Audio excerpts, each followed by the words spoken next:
Bueno, buenas tardes. La idea de la presentación de hoy es charlar un poco sobre las emergencias metabólicas en pacientes diabéticos. Uno conoce a la diabetes como una enfermedad crónica, evolutiva, de largo alcance y que tiene comorbilidades generalmente asociadas a su microangiopatía y a su macroangiopatía. Sin embargo, estos pacientes pueden presentar complicaciones metabólicas desde el punto de vista de su glucosa.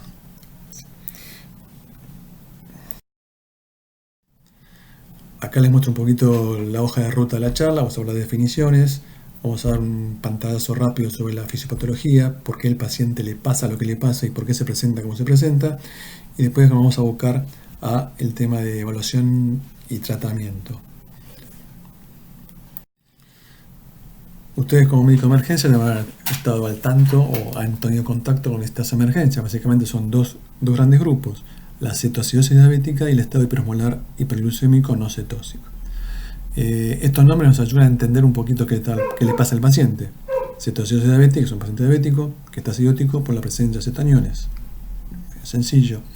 Y el estado hiperosmolar nos está hablando de hiperglucémico, nos está hablando que no hay cetosis, hay hiperglucemia y se condiciona una osmolaridad por arriba del valor normal. Estas dos entidades vienen a representar extremos de una misma base fisiopatológica. A los fines prácticos y de tratamiento no altera mucho porque los elementos que usamos para tratarlos son similares, con algunas críticas particulares, pero son similares, para ver que es sencillo. La cetoacidosis está asociada a diabetes tipo 1, porque puede ser su inicio. Un 20-30% inician con un cuadro de cetoacidosis. Pero también se puede desarrollar en diabéticos tipo 2 como complicación de alguna comorbilidad aguda que los pueda descompensar. Es más frecuente en jóvenes, tiene más hospitalización, sin embargo, el estado hiperosmolar tiene más mortalidad por cuanto está asociado a mayor pacientes más añosos con comorbilidades más avanzadas. Y esta historia yo hace años con esta gente. Acá a la izquierda van al doctor Banting, al doctor Best. En realidad el doctor Best era estudiante de medicina, trabajaban en Toronto con el doctor McLeod y se dedicaban a hacer experiencias en animales. Agarraban perros, le sacaban el páncreas, lo ponían hiperglucémico, hacían una especie de machacado de páncreas, se lo iban a inyectar y veían la respuesta, ¿sí? Lo que no sabían todavía que estaban usando era esta pequeña hormona polipeptídica de dos cadenas de 54 aminoácidos, que era la insulina. Hasta que llegó el momento, estamos hablando de 1920, 22, que se lo aplican a su primer paciente. Leonard Thompson, 14 años, diabetes tipo 1. Piensen que en 1920 la mortalidad o la expectativa de vida de un diabético tipo 1 era de 6 meses. Leonard Thompson recibió este preparado y vivió hasta los 42 años, muriendo de las comorbilidades crónicas de la diabetes, no de un episodio agudo. A partir de ahí, un giro muy importante en el tratamiento de esta patología, pasamos a la insulina humana, a la insulina porcina, bovina, humana, y hoy en día estamos en los análogos. Hay varios procesos que interactúan para mantener nuestra glucemia en valores normales. Algunos que la suben, los que están acá arriba, la dieta, la glucogenólisis, la glucogenogénesis, el ciclo Cori, y otros que tratan de disminuirla, la glucólisis, la glucogenogénesis, la síntesis de triglicéridos y la glucosuria. Hoy en día se sabe que nuestra glucemia es la interacción de varios órganos que tienen un rol importante. No solo el hígado ni el páncreas, el riñón, el intestino, el tejido adiposo, el músculo periférico, incluso el cerebro, interactúan armónicamente para mantener una glucemia normal. En los episodios de hiperglucemia o trastornos metabólicos agudos van a tener un rol fundamental el tejido adiposo, el riñón, el hígado y el músculo. Como decíamos antes, estas dos entidades, la cetoacidosis diabética y el estado hiperosmolar, son extremos de un trastorno común.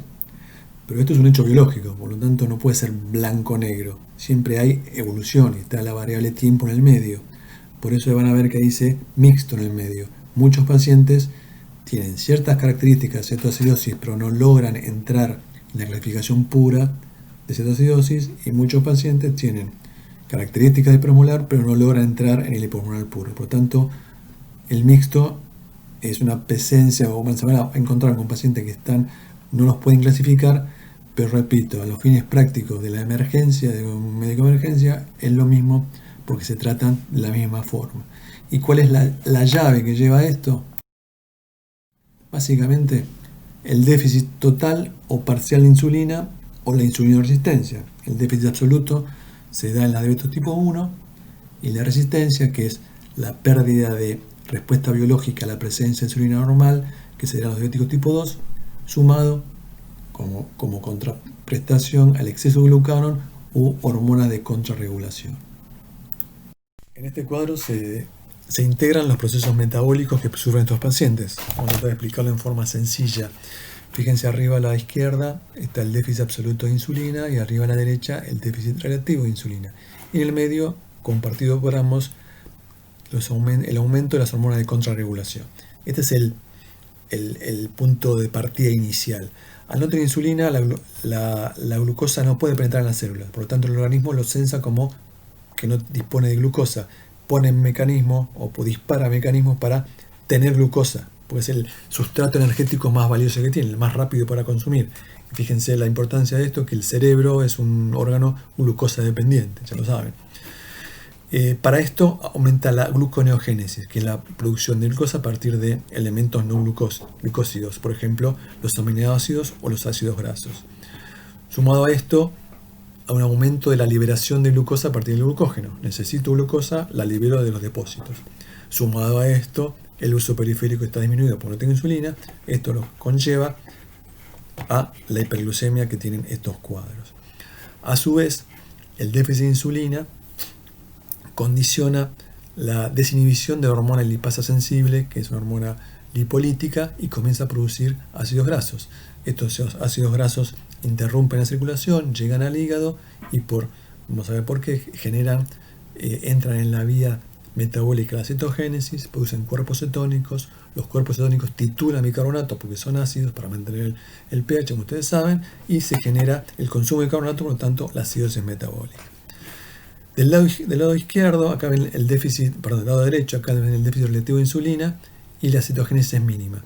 Esto significa que para frenar una cetogénesis, yo necesito muy poquita insulina en comparación con lo que necesito de insulina para frenar una gluconeogénesis. Acá en común de las dos ramas tenemos la hiperglucemia. Esta glucosa circula en plasma, circula en sangre, es filtrada por el riñón y es reabsorbida. Tiene una tasa de absorción limitada. Cuando excede esa tasa de reabsorción, aparece en orina, produce glucosuria, arrastra agua, produce deshidratación, caída del volumen extracelular y la hiposmolaridad concomitante.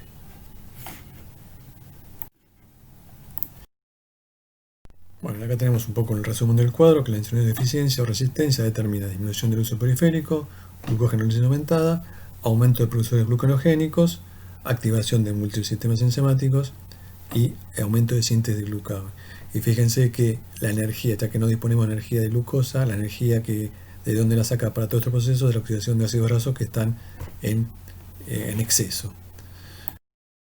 Y todos estos cambios lo que producen es definitivamente las 4 características típicas de estos cuadros: la hiperglucemia, la acidosis metabólica, la cetonemia y la epilosmolaridad. Vamos a hablar 2 palabras de cada una de estas características en función del tratamiento, ¿sí? La cetogénesis es un proceso de síntesis de los cuerpos cetónicos. Este es un proceso complejo y adaptativo del organismo a periodos de ayunos prolongados. Es fisiológico, todos hacemos un poco de cetosis en mayor o menor medida en relación a la cantidad de ingesta que tenemos y a los periodos de ayuno que afrontamos. Hay una dieta muy famosa ahora, la dieta cetogénica, que apela a este mecanismo, o sea, baja la ingesta de hidratos de carbono, baja el estímulo insulínico, por lo tanto hay más lipólisis y una formación de cuerpos cetónicos en forma, digamos, controlada. En la cetoacidosis, lo que pasa es que el déficit de insulina es marcado y por ende la lipólisis es exagerada. y hay un aumento de oferta de acetil-CoA al ciclo de Krebs. La acetil-CoA puede entrar al ciclo de Krebs, pero está regulada por la cantidad de oxalacetato. Tiene que tener una relación armónica entre la cantidad de oxalacetato y acetil-CoA. Cuando esta relación armónica se rompe y hay un exceso de acetil-CoA, directamente esta acetil-CoA entra en el proceso de la síntesis de cuerpos cetónicos. Los cuerpos cetónicos, que son estos tres, el ácido acetoacético, el metrioxybutírico y la acetona, se acumulan en sangre y generan la acidosis metabólica.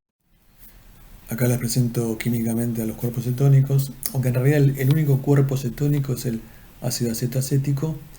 El beta-hidroxibutirato deriva de él a través de una reacción de reducción y la acetona deriva a través de una reacción de carboxilación. Para tener en cuenta, normalmente la relación ácido acetoacético y hidroxibutirato es 1 a 1.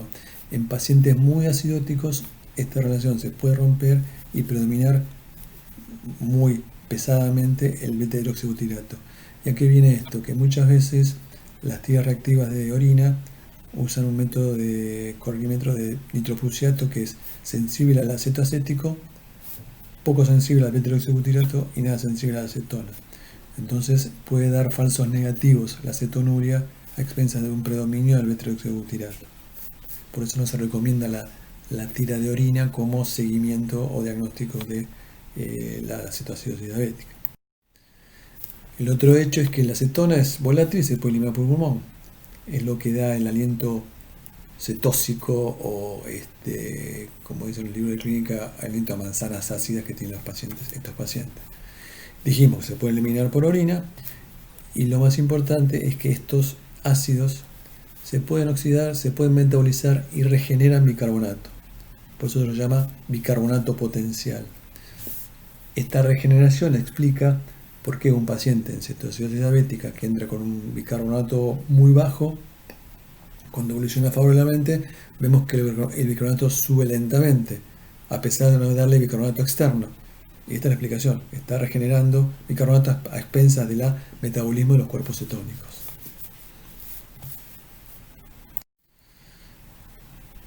¿Cómo se puede prender la cetonemia? El paciente puede tener cetonemia positiva y cetonuria positiva. Un extremo de la llave es la cetoacidosis diabética. Tiene cetonemia positiva y cetonuria positiva. Puede aumentar con respecto al de inicio de acuerdo a la recuperación de la filtrado glomerular y puede durar hasta 2 días después de resuelto el cuadro. Con respecto, a veces se puede llegar a ver cetonemia positiva con cetonuria negativa. Lo que me está hablando acá es más que nada de el déficit de volumen que tiene el paciente y la incapacidad de eliminar ácidos por vía renal. Y por último, en el otro extremo del cuadro que veíamos antes, cetonemia negativa y cetonuria negativa, típico del hiperosmolar no cetóxico puro. Y estos cuerpos cetónicos, como dijimos antes, producen acidosis metabólica. La típica acidosis metabólica puede ser normoclorémica o con GAP aumentado. La cetoacidosis diabética, básicamente en su estado puro, es una cetoacidosis con delta GAP aumentado y que el delta GAP es igual a delta bicarbonato. O sea, lo que aumenta el anión restante es lo que disminuye el bicarbonato, ¿sí? Básicamente, relación 1 a 1.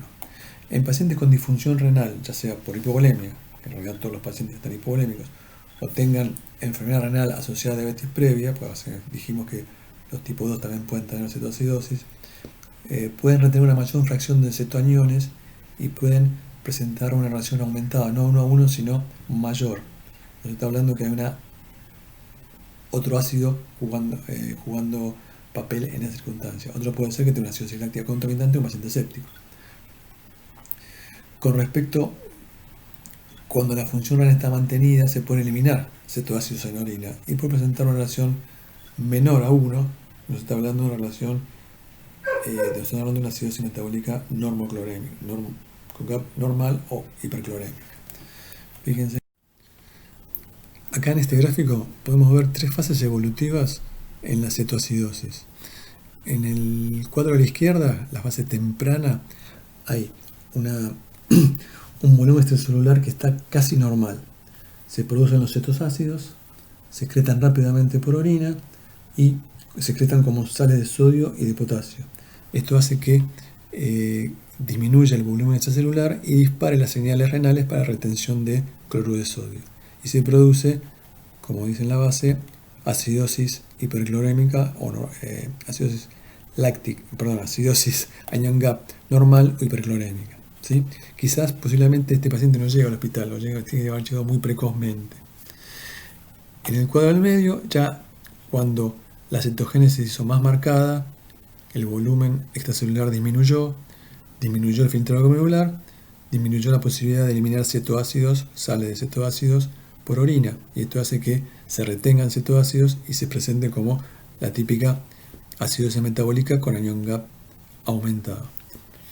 En la última fase, en la fase de recuperación, cuando uno empieza a expandir al paciente, cuando empieza a tratarlo, empieza a expandirlo, empieza a pasar la insulina, la cetogénesis comienza a disminuir o a desaparecer, se reconstituye el volumen extracelular, recuperamos la función renal y nuevamente se comienzan a eliminar las sales de cetoácidos por orina y la retención de cloruro de sodio. Y otra vez el paciente vuelve a su acidosis hiperclorémica, que es habitual de ver en la salida de una cetoacidosis. Esto explica cómo se ve esto en otra forma. Cuando nosotros tratamos al paciente, tenemos nuestro GAP aumentado, nuestro bicarbonato disminuido, y vemos que el GAP viene bajando, viene llegando a valores normales, y que el bicarbonato hace como una mejoría y hace una meseta en la cual no aumenta más. Esa es la base en la cual estamos haciendo hipercloremia.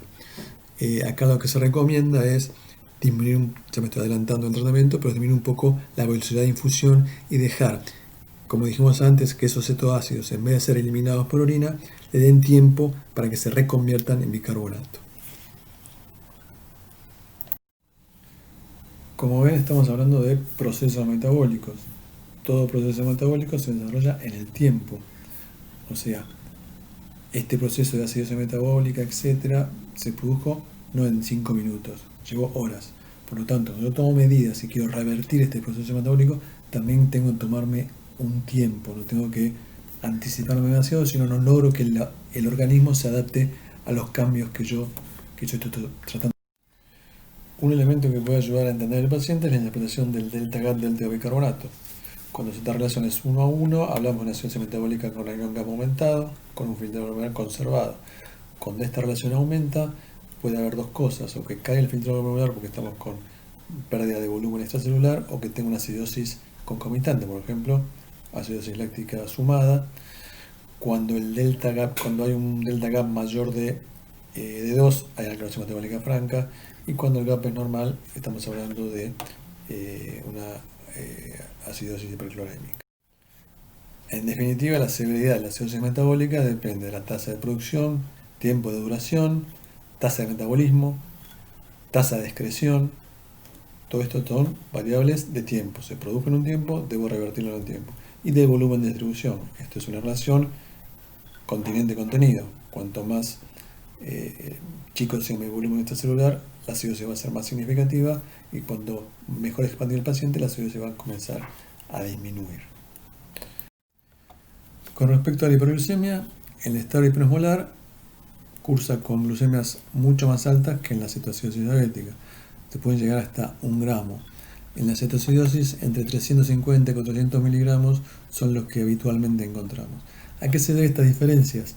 En parte que los pacientes con cetoacidosis diabética son más jóvenes, tienen menos tiempo de evolución de enfermedad, tienen menos daño de órgano blanco, están menos deshidratados y tienen a su vez la capacidad de tener un filtrado glomerular mayor, tienen mucha hiperfiltración glomerular y mantienen la capacidad de la glucosuria. ¿Se acuerdan que al principio de la charla hemos dicho que había mecanismos que nos aumentaban la glucosa y otros que tendrían a bajarla? La glucosuria es un mecanismo para descenderla, por lo tanto esto tiene este mecanismo todavía indemne y puede manejar glucemias más acotadas. Con relación a esto que hablamos, como concepto, la acidosis metabólica está expresando el déficit de insulina y la hiperglucemia está expresando el déficit de volumen, que está correlacionado con el déficit de volumen y con el déficit de filtrado glomerular. O sea, conociendo estas dos situaciones fisiopatológicas, ya empezamos a tener los elementos para tratar esta patología: déficit de filtrado y déficit de volumen con expansión, déficit de exceso de cuerpos cetónicos y déficit de insulina con insulina. Con respecto a la osmolalidad plasmática, la hiperglucemia condiciona el desplazamiento de líquido desde el intracelular al extracelular, lo que lleva a una dilución de los solutos extracelulares. El soluto más importante es el sodio, que condiciona la osmolalidad plasmática, y a veces por este desplazamiento de agua se presentan como con alteraciones de los valores que no son reales, o sea, como pseudo hiponatremias, a pesar de que su natremia sea normal. Se calcula que cada 100 miligramos de aumento de la glucemia desciende el sodio 2 miliequivalentes. Esto hay que tenerlo en cuenta para cuando iniciamos tratamiento. Algo parecido le pasa al potasio. La hiperglucemia aumenta la osmolalidad plasmática, desplaza el líquido, aumenta la concentración intracelular de potasio y favorece el desplazamiento pasivo hacia el LEC. A su vez, la insulina favorece el aumento de la calemia. Por otro lado, se pierde potasio por orina, como dijimos antes, cetoácidos como sales de sodio o potasio. Y esto conlleva que, por definición, todo paciente cetoacidótico o hiperosmolar tiene su pool corporal total de potasio disminuido, a pesar de la calemia que presente. Puede presentarse como hipercalémico, normocalémico o hipocalémico, pero tarde o temprano voy a tener que reponer potasio porque su pool de potasio está disminuido. También tenemos que tenerlo en cuenta para su tratamiento.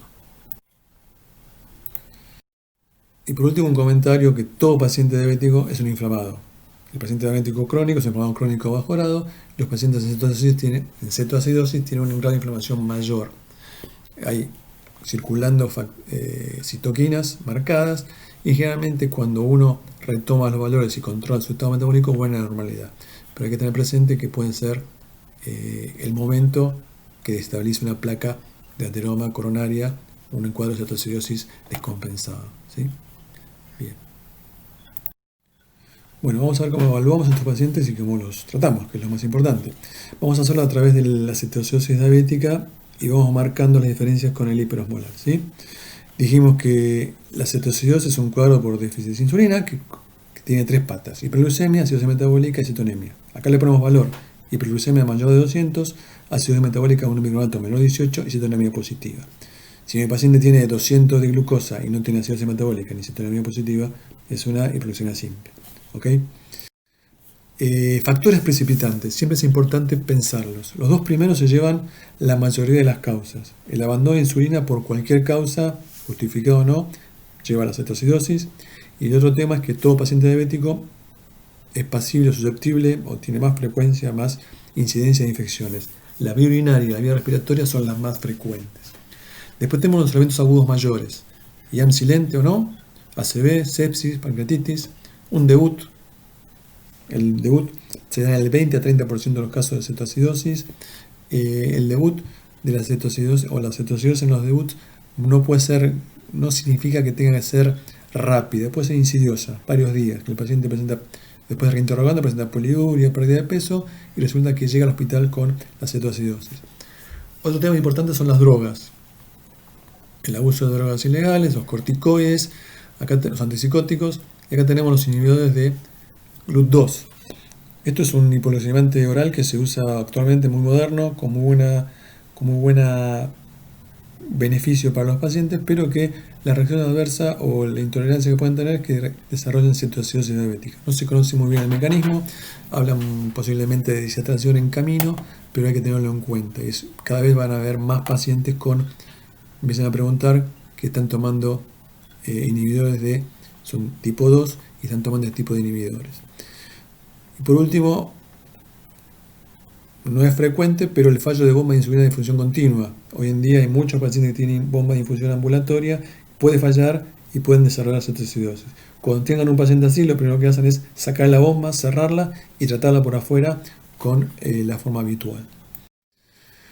Diferencias entre los dos cuadros: ya habíamos dicho, más jóvenes, cetoacidosis más frecuentes, menor depresión de volumen, aunque estamos hablando de 5 a 8 litros, o sea, los dos son tan deshidratados, pero el cetoacidosis está un poquito menos deshidratado, tiene menor mortalidad, tiene valores de glucemia más bajos y una osmolalidad variable. Y el hiperosmolar, mayores, con más depresión de volumen, por eso tienen más hiperglucemias más altas y mayor mortalidad por comorbilidades presentes. Diagnóstico: como en toda medicina, primero la sospecha, Antecedentes y síntomas. Aunque estemos en emergencia, tenemos que invertir 10 minutos en preguntar al paciente su historia previa, pues nos va a aclarar y nos va a ayudar mucho y ahorrar tiempo en tomar decisiones. Y el laboratorio, buscando hiperglucemia, acidosis metabólica y cetonemia. Diagnósticos diferenciales. Hay cuadros que producen hiperglucemia sola, acidosis sola o cetosis sola. Hay que tenerlos en cuenta para ir descartándolo. La presentación clínica es bastante conocida, la clásica poliuria, polidipsia, pérdida de peso, náuseas, vómitos. Los cetoacidóticos pueden presentar dolor abdominal asociado a su acidosis, se cree que es por distensión gástrica, ilio, y los pacientes con alteración de estado mental generalmente tienen que responder a una osmolalidad aumentada. Lo que altera el estado mental es la osmolalidad aumentada. Si nuestro paciente tiene alteración mental o alteración de estado de conciencia o foco o convulsiones y no tiene una osmolalidad aumentada, tenemos que buscarle causa primaria del sistema nervioso central. Con respecto a los síntomas, a los signos, si se fijan acá, taquicardia, taquipnea con aumento de frecuencia sin disnea, porque está compensando una acidosis, hipotensión, mucosa seca, oliguretones, síntomas de deshidratación. Con respecto al hallazgo de laboratorio, esto es un laboratorio propio del diabético descompensado independientemente de la causa desencadenante, ¿sí? ¿Qué puede encontrar? Las glucosas altas, como dijimos, cetoacidosis entre 300 y 500, hiperosmolar entre 800 y 1000, y hay un pequeño grupo que tiene lo que se llama cetoacidosis normoglucémicas. O sea, está acidótico, tiene cetogénesis, pero sus glucemias están más cerca de la normalidad que de estos valores habituales. Estos son este grupo de pacientes: los desnutridos, los alcohólicos, las embarazadas y los que están tomando los inhibidores de ese GLT2. ¿Cómo se explica esto? Los alcohólicos porque están desnutridos, tienen poca ingesta y a su vez el alcohol interfiere en la gluconeogénesis. La gluconeogénesis es el factor principal para tener glucosa alterada, por lo tanto su glucosa está más baja que la habitual. Las embarazadas, el embarazo es un estado prodiabetegénico. Los cambios hormonales llevan a la cetosis, se vuelve insulino resistente y aparece la diabetes descompensada. Sumado a esto, ¿por qué tienen normoglucemia? Porque las pacientes embarazadas están hipervolémicas, tienen aumento de filtro glomerular y mantienen una glucosuria bastante importante, y a su vez la unidad fetoplacentaria consume glucosa. Esto justifica que estén con glucemias más bajas de lo que uno podría suponer. Así que ante un alcohólico o una embarazada con acidosis metabólica, piensen que puede tener una cetoacidosis descompensada. Y el otro es el paciente que es diabético tipo 2 que está tomando glucosúricos. Con respecto al hemograma, puede haber leucocitosis por acidosis no mayor de 18.000. Si el paciente tiene más de 18, no piensen que es la acidosis, sino que puede haber un cuadro infeccioso concomitante. Con respecto al panel hidrolítico, como dijimos antes, por el desplazamiento líquido se puede presentar como normo, hipo o hipernatremia, normo, hipo o hipercalemia. Va a depender del calidad del filtrado y de la cantidad de cetoaniones o sales de cetoaniones que ha eliminado el paciente para determinar qué grado de realidad tiene estos valores. Pero vamos a ver cómo se analiza eso. Cetonemia seguro, cetonuria, dijimos que no pueden ser positivos o negativos. El estado ácido base, lo que vimos, acidosis metabólica hiperclorémica o acidosis metabólica con campo aumentado. La urea creatinina dependiendo de la enfermedad renal previa o del déficit de volumen. Puede haber aumento de amilasa y lipasa sin pancreatitis. Generalmente se ve el pico en las primeras 24 horas, y si yo sospecho que tiene una pancreatitis que puede ser desencadenante de la cetoacidosis, porque encima tiene dolor abdominal, lo que tengo que hacer es confirmar a través de imagen. No me puedo guiar por los valores de lipasa y amilasa.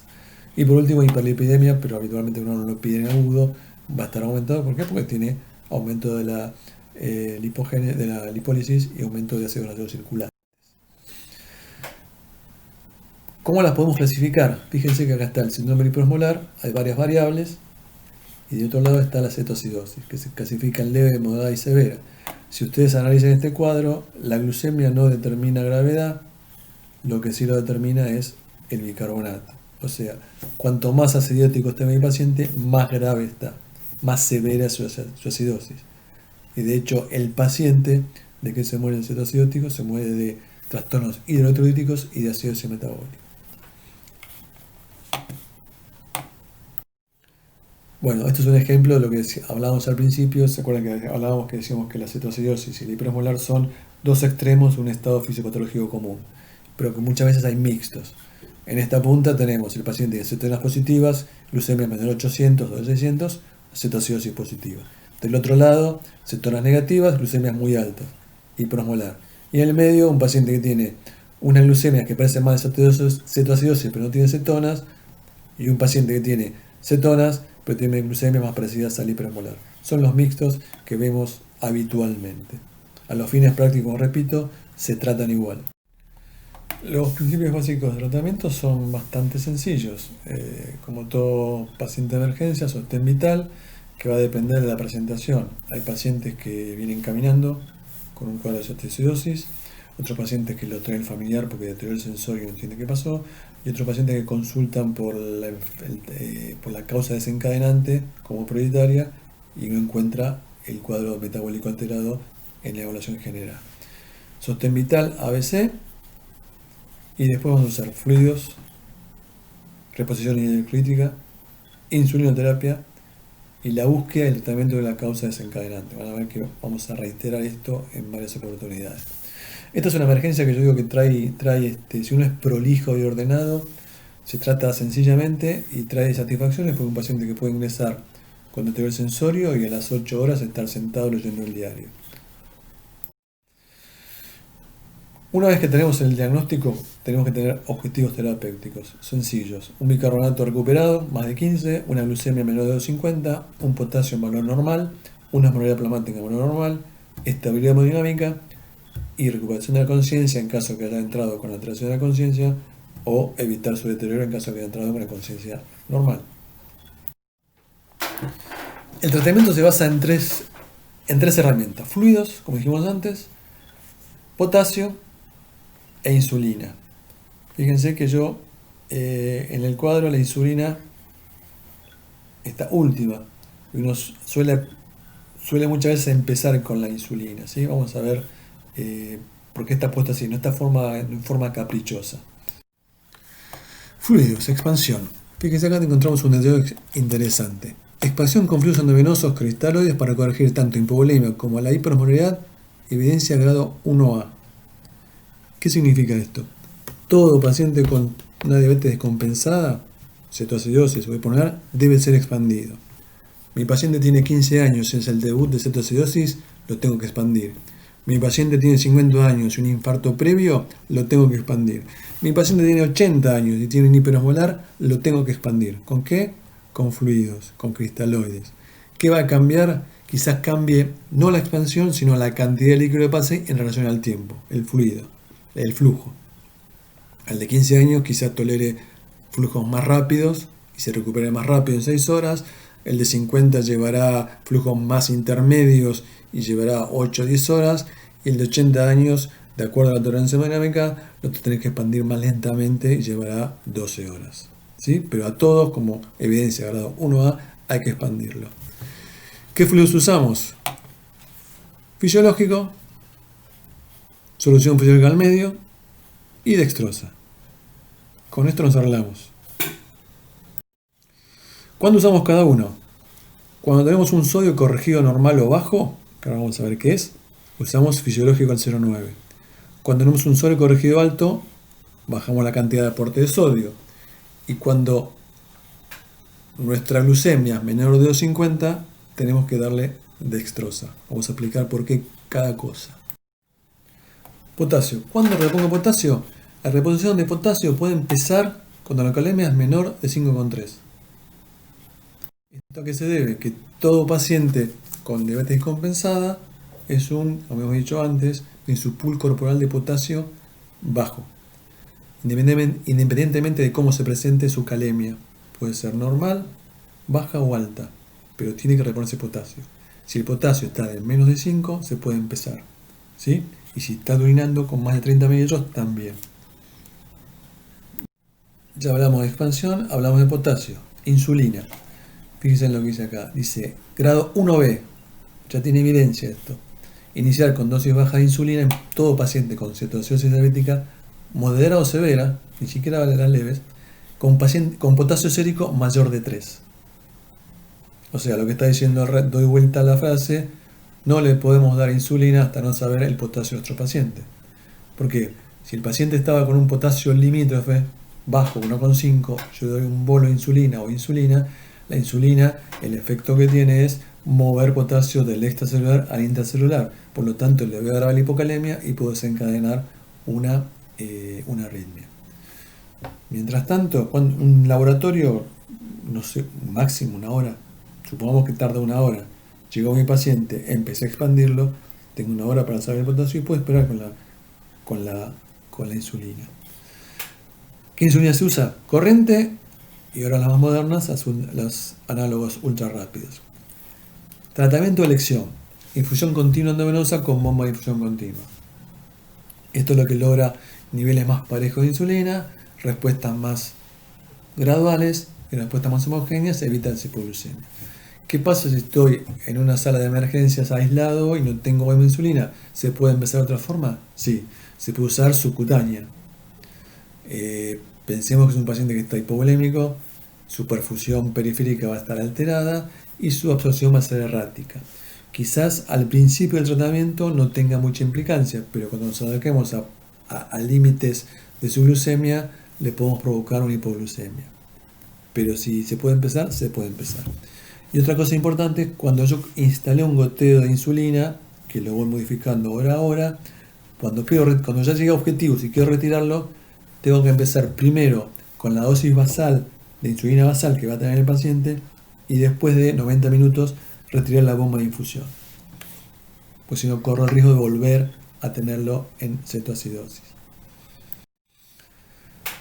Dijimos, acá están las diferencias de insulina. Insulina regular, la lispro y aspartica son los análogos rápidos que se pueden usar. Fíjense que todos comienzan rápido, las análogos empiezan muy rápido y terminan, cuando yo corto la acción, terminan más rápido. Y la corriente tarda un ratito en actuar. O sea, fíjense que el bolo va a empezar en 30 minutos. Por lo tanto, si el laboratorio puede esperar esto. Darle insulina. Primero la expansión, agregamos el potasio y empezamos con la insulina. Diferencia entre análogos y corriente. Acá hay trabajos publicados que comparan análogos contra corriente. Para hacerla fácil, beneficios clínicos similares. Diferencia de costos a favor de la corriente, por lo tanto se recomienda por ahora seguir usando la corriente. Si ustedes tienen análogos y los pueden usar, no hay problema. Clínicamente está abajo. Acá les muestro una forma práctica de armar un goteo de insulina. El goteo de insulina se puede armar de cualquier forma. La dilución más fácil para mí es 100 mililitros de fisiológico con 100 unidades de insulina. Esto hace una concentración de 1 unidad por mililitro. Si yo quiero darle 0,1 unidad por kilo por hora, lo que tengo que hacer es, ¿cuánto pesa mi paciente? 80 kilos, 80 por 0,1 son 8 unidades por hora, o sea, igual a 8 mililitros por hora, le pongo un goteo de 8 mililitros hora. Si yo quiero bajarle el goteo a la mitad, ponerle 0,5 unidad kilo hora, lo bajo a 4 mililitros, y si yo quiero subirlo al doble, a 0,2, lo puedo subir a 16 mililitros hora. Como esto lo vamos a evaluar cada hora, después lo vamos manejando de acuerdo a la respuesta del paciente. Como ustedes son médicos de emergencia, y la situación de emergencia es bastante generalmente caótica y difícil de controlar y no están atendiendo un solo paciente, como decíamos antes, la idea es que sean prolijos y ordenados. Por eso les muestro un esquema de tratamiento secuencial. ¿Qué significa? Lo que hacemos cuando hacemos el diagnóstico, qué medida tomamos en el minuto 0 durante la primera hora, cada hora hasta cumplir objetivos y al cumplir los objetivos. Esto es una sugerencia, lo pueden hacer como quieran. En el momento del diagnóstico, como siempre dijimos, ABC, suponemos que está estable, está todo recuperado, hacemos el diagnóstico de sospechas de cetoacidosis, va a tratar el paciente clínicamente para expandir. Le colocamos una unidad y empezamos la infusión. Extraemos una muestra de laboratorio. Dijimos fluidos. ¿Con qué se empieza? Con solución fisiológica al 0,9. La velocidad de infusión va a depender del estado inmunitario del paciente. Si el paciente no está chocado o está levemente hidratado, puedo empezar a 3 mililitros kilo hora. Y si no, a 12 mililitros como máximo. En promedio, la primera hora podemos empezar con 10 mililitros por kilo de queso del paciente por hora. O sea, en la primera hora vamos a pasar 10 mililitros kilo. Una vez que tengamos resultados de laboratorio y respuesta, vamos a ir adaptando estos fluidos. El laboratorio inicial puede tener gases arteriovenosos o gases arteriales. Para seguimiento se puede seguir con venoso. Va a incluir glucemia, cetonemia, hemograma completo, urea creatinina, hemograma, orina completa y otros relacionados a las causas desencadenantes. Si yo considero que tiene una posibilidad de infarto, puedo pedir unas enzimas cardíacas, etc. Durante la primera hora, ¿qué hago? Mientras espero el laboratorio, obviamente se interna, completo la historia clínica, busco causas desencadenantes, que pueden ser a través de la historia clínica o algún examen físico específico, me planteo los objetivos y comienzo a registrar. Causas desencadenantes, el electrocardiograma si hace falta. Recuerden que el diabético tiene infartos silentes no tan extraños. Radiografía de tórax, detectar foco infeccioso. En pacientes jóvenes también buscar drogas de abuso y en toda mujer de edad fértil siempre solicitar lenosidosis beta. Bueno, acá dice, en la primera hora traslade al paciente al área definitiva de tratamiento.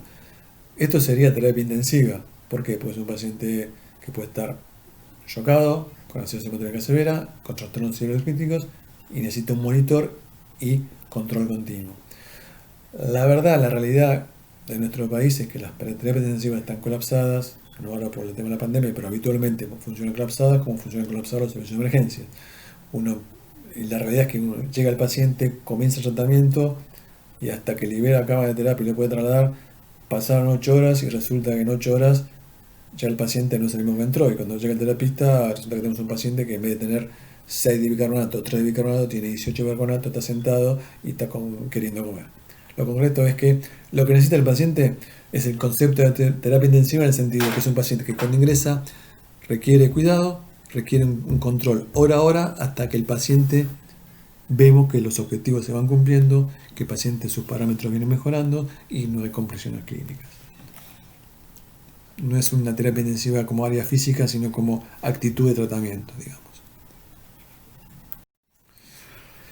¿Qué registramos? Como dijimos antes, la guardia es un momento de caos y a veces tenemos varios pacientes para atender, entonces tenemos que tener un control de lo que estamos llevando a cabo. ¿Qué registramos? Las infusiones y la velocidad de infusión, la dosis de insulina, la glucemia, el bicarbonato, el potasio, la natremia y los signos vitales. O sea, los 3 herramientas que usamos como tratamiento y los marcadores evolutivos de la enfermedad o de la evolución de la enfermedad. Este es un ejemplo. Hora 0, marcamos los signos vitales y todo de dónde partimos, y cada hora, cada vez que sacamos el laboratorio, vamos anotando, y esta es la forma de poder ver si el bicarbonato que partió de 3 a la hora siguiente está en 4, después 6, 8, 12, 18, etc. Vemos cómo cumplimos los objetivos a través de las horas. Esto se hace hora a hora. En la medida que el paciente mejore, se puede ir espaciando, se puede hacer cada 2 horas. Si mi bicarbonato viene mejorando, no hay complicaciones clínicas, la glucemia viene bajando de acuerdo a lo que yo quiero, los cuerpos cetónicos se van desapareciendo, lo puedo ir espaciando de acuerdo a las necesidades. Al recibir el laboratorio, ¿qué evalúo? Reevalúo la expansión, reevalúo el potasio, reevalúo el aporte de bicarbonato y reevalúo las complicaciones clínicas. Dijimos que el movimiento de agua del líquido intracelular al extracelular más las pérdidas de sodio por orina producen alteraciones en su medio interno, en su molaridad y en el sodio. Para saber, y decimos también que cada 100 miligramos de aumento de la glucemia disminuye aproximadamente 2.000 equivalentes de sodio. Para saber qué sodio real tiene mi paciente, lo que se tiene que hacer es la fórmula, se puede calcular con la fórmula de sodio corregido, que es esta formulita de acá. Esta fórmula me dice el sodio que va a tener el paciente cuando su glucemia sea normal. ¿Sí? Entonces, a partir de ahí, yo puedo elegir qué tipo de fluido puedo reponer en la segunda hora. Habíamos empezado con fisiológico al 0,9 y de acuerdo al sodio corregido, si el sodio corregido es normal, puedo seguir con sodio al 0,9. Si el sodio corregido es alto, voy a bajar la cantidad de sodio que le aporto a través de un sodio fisiológico al 0,45 y así cada hora. Puede pasar que el sodio corregido sea bajo, que la natremia sea baja, el sodio corregido sea bajo y tengo que seguir aportando solución fisiológica. Evalúo el tipo de fluido y la velocidad a través de la tolerancia hemodinámica. Si mi paciente, como decíamos hoy, tiene 15 años y no tiene daño de órgano, quizás la velocidad de infusión de 10 mililitros hora que había empezado, kilo hora que había empezado, sea suficiente y la puedo seguir en la próxima hora. Si mi paciente de 80 años con el hiperosmolar empecé a 10 mililitros hora y veo que el paciente que no tenía rales empieza a tener rales en la base, lo que tengo que hacer es bajarle la velocidad de infusión. ¿Sí? Entonces evalúo la primera hora, el tipo de fluido y la velocidad de infusión. También la expansión impacta directamente en la glucemia. Como dijimos antes, se acuerdan que la hipoglucemia tiene correlación directa con el volumen extracelular y el filtrado glomerular. En la medida que lo expando, el LEC se expande, mejora su filtrado y recupera la capacidad de glucosuria, lo que hace que comience a descender la glucemia. El tema es que el control de la glucemia es mucho más rápido que el control de la acidosis. Para que yo corrija la acidosis tengo que darle tiempo a que los cetoaniones se metabolicen y regeneren bicarbonato. Por lo tanto, lo que se recomienda es que el descenso de glucemia por hora no sea más o menos entre 40 y 80 miligramos por hora. Si yo veo que en el control mi glucemia baja más rápido, lo que puedo hacer es disminuir la velocidad de infusión o bajar la infusión de insulina, y por el contrario, si yo veo que es muy lento, menos de estos valores deseados, puedo aumentar un poco en la próxima hora el volumen de infusión.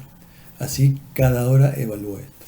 Va a llegar un momento, quizás por esta diferencia de velocidades metabólicas, que mi glucemia esté prácticamente en valores deseados, pero mi bicarbonato todavía no haya aumentado. En este caso, lo que yo necesito es seguir aportando insulina para que se regeneren el bicarbonato. Pero si yo estoy con la glucemia límite, corro el riesgo de provocar la hipoglucemia. Por lo tanto, en ese momento es cuando tiene glucemia menor de 50, comienzo a pasarle dextrosa, que era uno de los fluidos que al principio dijimos que usábamos. Usábamos fisiológico al 0,9, fisiológico al 0,45 o dextrosa. Bueno, ese es el momento donde pongo dextrosa. El otro tema es cuándo uso bicarbonato. Bicarbonato es una controversia, hay cosas a favor y en contra. Ventajas: puede mejorar el estado hemodinámico luego de la expansión y la persistencia de la acidosis. La acidosis es un depresor miocárdico, por lo tanto, al alcalinizar el medio puede ayudar a mejorar su función miocárdica. Si está hipercalémico en pacientes con insuficiencia renal prerenal, puedo controlar la hipercalemia, puedo prevenir una caída rápida de las monedas de líquido cerebroquídeo, disminuyendo el riesgo de edema cerebral, y puedo mejorar la intolerancia a la glucosa inducida por la acidosis o la insulina resistencia. Esas son cosas de ventaja. Desventaja: puedo precipitar en hipocalemia. Fíjense que siempre hablamos de conocer el potasio. Puedo generar edema pulmonar, es bicarbonato de sodio, por lo tanto hay carga al nivel hemodinámico. Puede generar disminución del flujo cerebral en problemas de hipofosfatemia que el paciente puede tener, y puede generar alcalosis de rebote. Entre ventajas y desventajas, el consenso que hay entre ventajas y desventajas, lo que se considera hoy avalado es que con un pH menor de 7 y acidosis metabólica severa e inestabilidad hemodinámica se puede usar bicarbonato, y también con una hipercalemia severa por el riesgo de arritmia con una hipercalemia mayor de 7. Y no dar hasta mantener un potasio mayor, si el potasio es menor de 4. Fíjense que tanto como insulina como para bicarbonato debemos conocer el potasio de nuestro paciente. ¿Cuáles son las complicaciones que puede tener el tratamiento de esta patología? Básicamente, el edema cerebral, que lo vamos a ver en un minuto más, que es poco frecuente pero con alta mortalidad. El edema pulmonar, la insuficiencia renal, esto tiene todo que ver con velocidad de expansión y velocidad de corrección de metabolismo. Y las otras son todas que ver también con lo mismo, son toda responsabilidad casi del médico. Si el paciente hace una hipoglucemia, algo estuvimos haciendo mal como para no poder evitarla. Sabemos que está el paciente con el potasio alterado, por lo tanto, que estamos expandiendo, estamos modificando el movimiento del potasio, tenemos que controlarlo, podemos hacer los controles horarios y cada 2 horas. La hipernatremia y la hipofosfatemia. La hipofosfatemia es frecuente, no está recomendado tratarla salvo que tenga valores menores de 1, pero si no se deja para el segundo plano en salida del tratamiento agudo para su corrección. Cada hora una muestra de laboratorio. Si controlamos los parámetros y vamos cerca de objetivos, los podemos ir espaciando cada 2 horas. ¿Qué reevaluamos? Los fluidos, las modificaciones del goteo, si aumentamos o disminuimos el goteo, si el potasio baja tenemos que cargarlo más, si hay cambios clínicos. Eso cada hora lo mismo, con la misma herramienta. Ver el potasio, ver la expansión, ver su glucemia y ver si recupera el bicarbonato. Clínicamente, las 4 complicaciones más importantes son la sobrecarga de volumen, que llevan esta hemodinámica, el deterioro de conciencia y el compromiso neuromuscular. Compromiso neuromuscular básicamente en función de alteraciones hidroelectríticas, el deterioro sensorio en función del edema cerebral. El exceso de beta-hidroxibutirato penetra en la célula y se disocia liberando hidrogeniones dentro de la neurona. Este aumento de hidrogeniones estimula un intercambiador de sodio por hidrógeno, aumentando la concentración de sodio intracelular. A su vez, la insulina que estuvimos administrando estimula el receptor de insulina que potencia al intercambiador y potencia a la bomba de sodio-potasio. Saca sodio pero mete potasio, terminando con un aumento de la concentración de iones osmóticamente activos intracelulares, lo que lleva a el influjo de agua del exterior.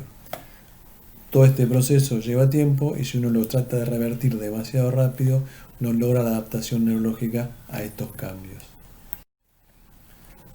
Por lo tanto, el edema cerebral como es un poco frecuente, se ve en pacientes jóvenes, niños y embarazadas y está asociado a los cambios rápidos de hiperosmolaridad y severidad de la cirrosis metabólica. Fíjense que otra vez el factor tiempo. Esta corrección de estos cuadros metabólicos debe ser en tiempo y forma, debe ser armónico, que la glucemia baje tanto por ciento, que el bicarbonato suba tanto por ciento y que la osmolaridad se recomienda no alterarla o no corregirla más de 3 milimoles por hora. Esto es una complicación propia del tratamiento. Se puede iniciar a las 6 horas o hasta 24 horas después de iniciar el tratamiento, así que hay que controlar al paciente. Todo paciente que comience con cefalea, dolor sensorio, convulsiones o signos de hipertensión intracraniana requieren una tomografía para ver si hay edema cerebral y actuar en consecuencia. Pero repito, es poco frecuente, tiene alta mortalidad, pero si uno que es prolijo y ordenado en la secuencia del control metabólico, no debería tener problema. Una vez que el paciente llegó a objetivos, lo que tenemos que hacer es retirar el goteo de insulina. Para eso, como dijimos antes, tenemos que antes darle la dosis basal 1 hora, 90 minutos antes. ¿Con qué dosis podemos comenzar? En los pacientes conocidos, se puede empezar con el 70% de la dosis previa que viene recibiendo, dividido en 2 dosis, 50% y 20%. Y correcciones con hemoglucoseriados de acuerdo a resultados para poder titular la dosis posterior. En paciente que es debut, que nunca recibió insulina, se puede dar una dosis entre 0,4 y 0,5 unidades por kilo. Se calcula también. Si es más obeso, si tiene más sobrepeso, pueden llegarse a 6 unidades, a 0,6 unidades, y si es más delgado, pues se puede empezar con 0,3. Se divide en 2 dosis, 50-20, y se hace esquema de correcciones con corriente de acuerdo a hemogluco. Una vez que está titulado, ya después va a quedar con la dosis habitual suya. Generalmente estos pacientes quedan internados por el tema de educación y poder titular la cantidad de dosis de insulina suficiente como para que, si bien no va a estar en la dosis plena, quizás alcance para no tener nuevamente cetoacidosis. En resumen, tanto la cetoacidosis como el hiperosmolar deben descartarse en todo paciente diabético que consulta, debe ser una sospecha. Tienen carácter de emergencia porque tienen mortalidad. Uno debe dedicarle tratamiento intensivo en las primeras horas y a la medida en que el paciente mejore y logre sus objetivos, bajar la intensidad de los cuidados. Las 3 herramientas fundamentales es el volumen, el potasio e insulina en ese orden. Tener presente los objetivos. Una vez que se logran los objetivos, estos objetivos deben ser logrados en forma paulatina y armónica, en tiempo y forma, para evitar desequilibrios metabólicos. Se deben monitorizar complicaciones clínicas durante el tratamiento por cuando son pacientes de riesgo que tienen patologías previas y siempre debe buscarse la causa desencadenante que puede estar subyacente. Muchas gracias.